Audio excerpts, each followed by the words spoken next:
Hello everybody, Chris here, and in this video I want to show you how you can handle switching between levels and having your character spawn at a specific location, loading into the new level based on where you entered into a building, and then you'll end up on the other side of a door or something like that. So in this case, right now I'm going to go to the rooftop through this door. You'll notice this is a different spawn location than down there below the door at the entrance to the mart. So how do you achieve that? How do you pass along the data between your levels when pretty much everything in one scene is going to destroy itself as a new scene gets created? So there's a few different ways you can achieve this kind of thing. One would be to actually save the game state data to a file, which would load when the new scene starts. Similarly, there's something called player prefs you can use in Unity, which is persistent data, which always saves to your computer as well, but it's simpler than setting up your own custom save load mechanic. You can also use static variables. But the way I went for this is to use a scriptable object, which is going to persist between scenes. So a scriptable object in Unity can be created inside of your assets folder and sits there as sort of a saved item in a project, similar to a prefab. So here you can see I have an instance of the scriptable object inside of my project right now, and that it has one variable stored, which is the player spawn location. So I'm calling this the starting game state because this is what I want to load when the game starts. But I don't want to actually change anything about this starting game state in the project. So something to really note here about scriptable objects is that when they are running in the play mode editor, and you change something here, such as the spawn location, and I'll just type spawn here, close the game, that this data is going to persist, at least while you're in the Unity editor. So I don't want that to happen. I actually want to keep the defaults as the defaults in the project, and then create an instance of it and change that while the game's running. But that instance is only going to persist while the game is running, and then whenever I hit play to start the game again, we go back to the starting game state. So the way you would do that is you would just instantiate your scriptable object, just like you would an instance of a prefab. So we don't want to change the prefab in a sense. We want to create an instance of it, and then we can edit things about it. In the case of a character, it would be like the health, but in this, it would be the string variables which determine where a character is going to spawn. So in the game manager script, you can see that this is a singleton. So I have an instance here, and then here I'm checking to make sure that there's only a single instance of that game manager. Note that these other manager scripts are also scriptable objects. They're not singletons. So the one singleton is going to hold the current instance of the level manager, player manager, UI manager, whatever I'm using for those features of the game. So when the game starts, I instantiate the copy of the scriptable object with whatever I want the starting state of it to be. And I pass that along to the level manager and the player manager. So those are going to be the components which handle switching the levels and spawning the player. So if I take a look at the level manager script here, you'll see that I am reacting to an event. So if we take a look at my level manager script here, when the levels switch, I want to set the location on the new level, which we're going to spawn the player at. So reacting to this event, we're going to have passed in the name of the transform on the new level where we want to spawn the player, and I'm setting that in the game state. Now, because the game manager is a singleton object with DontDestroyOnLoad, it's not going to be removed when the scenes switch. And that also means that the level manager, the player manager, and the UI manager are going to stay the same as well, because those are being used as part of the game manager in a sense. So with DontDestroyOnLoad, you can keep data persistent between the different scenes of your game, even when you're switching levels. So when the scenes switch, the game manager is going to stick around, meaning the level manager is going to stick around, and we have the references still set to the active game state while the game's running. So bringing that data over to a new level is going to mean that the player manager can just access that data that's stored inside of the game state. So if I take a look at the player manager, I have another event which we are adding the spawn player method to. So when the new level is successfully loaded, we're going to spawn a player at the right location. So when the level is loaded, we're going to spawn the player at the right location. So if we take a look at the player manager script, you can see I'm reacting to a custom event here as well. When the level is successfully loaded, I want to spawn the player. So in the spawn player function, there's a default spawn location, which can be set for each level, which is just if you hit play on a level and there is no spawn location set, it'll default to this location. But that's not really what we're interested in. We want to know how to have that custom location set while the game is running. So going back to the game state here, you can see the player spawn location. If this is not equal to nothing as a string, so it's not an empty string, so there has been a player location set, then I'm going to look in the scene, the active scene, and find all the game objects that have the spawn tag. So rather than just grabbing every single transform, I want to look for the objects that are set to be a respawn transform specifically. So this is just one way of separating your game components. But if I click on some of these objects in the scene, you'll see that I have them tagged as respawn, one of the default tags that you can have up here. And it has a name here, market entrance. So the name of the game object is how we find it, but we want to filter them by the tag here so that we're not looking at every game object in the level. There's probably other ways to do it, but this is just one way. So you can see the market entrance here has a transform that centers here as a location to spawn. The game start spawn, this is actually a default spawn location, not a exit location. And then up here at the top of the mart, we should have another spawn. So down to market F2, F2 is in floor 2. I would be adding a door here as well so that you can go back down under the mart. But this is that final spawn location that was used when you go up all the floors through the mart and you end up on the rooftop. So we're checking to see that it has the tag respawn, and then we're going to find the one that has the matching string name.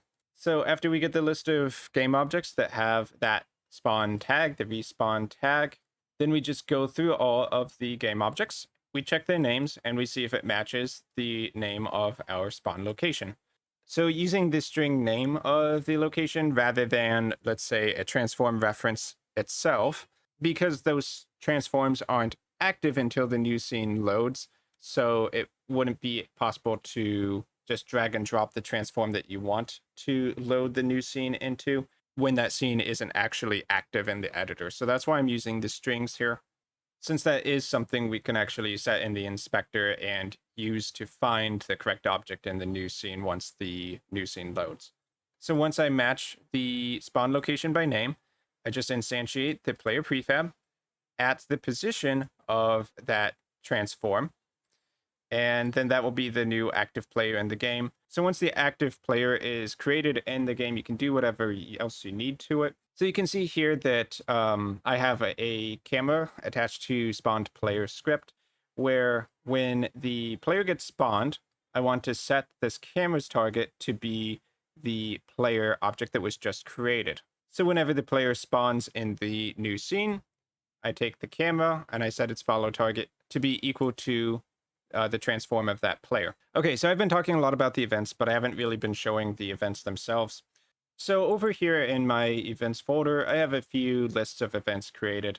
So what the events, or UnityActions in this case, allow you to do is to have one object feed in the data, invoke the event, pass along whatever parameters, like the transform of the player that was just spawned, or nothing at all, to every other object that is listening to those events, where you add a method to the event, and then that method will trigger whenever Unity action or Unity event is invoked. So what this allows you to do is to have different classes communicate with each other without really knowing anything about each other, other than that the class that's going to be passing along the data needs to pass along a transform into the action invoke, and then the receiving classes have to have a function that takes the transform or any other parameters and uses that in some way, reacting to it in the game. So in the instance of the player being spawned, the player never needs to know anything about the camera, and the camera doesn't need to know anything about the player other than the transform when the player is created in order to target that transform. So likewise, when the level is loaded into the scene and I want the player manager to create an instance of the prefab at a specific location, I don't need to know anything about the new level other than the transform where I'm going to be creating the player at. So back in PlayerManager, adding the spawn player to the list of functions to be called when level is loaded, and then once I have that transform, I use that to spawn the player in the right location.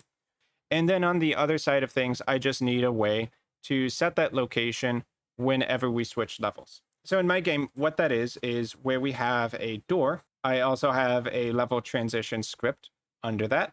So this level transition script is going to set the transform that we want the player to appear at when we move to the other side. So as I mentioned before, this is by string, so we have market exit. So let's see, if I show the box collider, you can see this is the area where we transition the level. The level transition script handles switching the level. We set the market exit inside of the game state, and then we use that string to find the location of the transform once the new level loads. So let's show the relevant parts of the level transition script here as well. You can see that here, in order to spawn the location on the new scene, we do have to find the name of it and set it here for each instance of our level transition. And then on trigger enter, since this is an event with a box collider set to trigger mode, when the player walks on to that area, I have the little animation where he keeps going for a set period of time, and then we switch scenes. So this bit right here is just about controlling the character and forcing him to walk towards a certain point on the screen. But what actually matters here about switching the levels is calling that level exit event. When I want to switch scenes, I'm passing the scene to load. That's a scene asset, just a kind of like a prefab for the scene in your project. That would be like one of these, like the market inside level, market outside test level, so on and so forth. So you'll see here in the inspector for the level transition, I just drag and drop a scene asset inside of here, and that's the scene that it's going to be switching to. But then aside from that, I have the name of the transform where we want to spawn the player at. So invoking the Unity action with the scene to load and the location to spawn the player at. And what do I have reacting to this level exit event? That would be the LevelManager, where I showed earlier. You can see I add the function to call on level exit, taking in the scene asset string name of the transform where we're going to spawn the player. And I set that to the game state. So once that's set, we can just load the scene. We don't need anything else from the current scene. The important part has been set in the game state. So we switch to a new level, such as market inside here. And there's one last component to all of this to make it work, which is that once the new level is created, we need some script to react to that so that we can call the level loaded event, and then the player manager can create the game object of the player at the right location, right? So that's where I have this little game level script where there's going to be a new game level every time the scene loads. So I think it makes sense to add it in here where there's going to be one instance per level and it loads with the level. So when we have the game loaded, the new level, then we can invoke the level loaded script. Now you'll see here I'm passing in the default player spawn. That's just the location if one hasn't been set in the game state where I want to spawn the player. So in this case, that would be the first time you load the game and you don't have a spawn location set, then we can pass in a default spawn location. But if in that process setting the game state, we do have a custom spawn location set, then rather than spawning the player randomly, we spawn it at the location that those level transition scripts set. So I invoke the level event here, passing the default player spawn, and then that is going to be triggered over in PlayerManager, reacting to that Unity action, spawning the player. So once again, we have default spawn transform, which is only relevant if it gets to here. So if there is an actual custom spawn location set, spawn location is not an empty string, then once again, going back to finding that location by tag to filter the game objects, and then we find the transform that matches the name that we passed in here. So let me go ahead and go through everything one more time, visually speaking. So when I hit play in the scene for the first time, since this is a new instance of the game, no player spawn location has been set. So in this level, we're defaulting to the default spawn location, game level, default player spawn. That's where he spawns, right? As soon as I walk to this level transition, it's going to set the player spawn location on the other side in the game state, and it's going to call the events to switch levels. So we switch to the new level. That variable has been set in the game state, so we use that to find the transform location inside of this scene. So in that case, that is going to be the market exit right here. You can see that's exactly where the player spawned, and it's marked with respawn as just the tag I'm using to filter the transforms. So we keep going, and over here we'll hit a different level transition spawn. So let me kind of show that here. Here's the level transition. I'll walk into it, and then it's going to set market level 1 as the name of the transform in the new level where we switch to. So transitioning here. Okay, so we're at market inside 2. And of course, the levels look the same. I haven't actually added anything to this level. So if you're wondering why that is exactly the same, it's because it's just a carbon copy for testing. So here, market location 1, name of the transform, the exact location where we spawn the player. So we keep going up to here, and we have another level transition to the rooftop. Let's get into scene view here. You can see the box collider, the name of the location down to market F2. So walking up here, we're going to transition with that information. And then look at that on the top here. We are at down to market F2 location. So that is basically switching levels, passing along the name of the new transform you want to spawn the player at.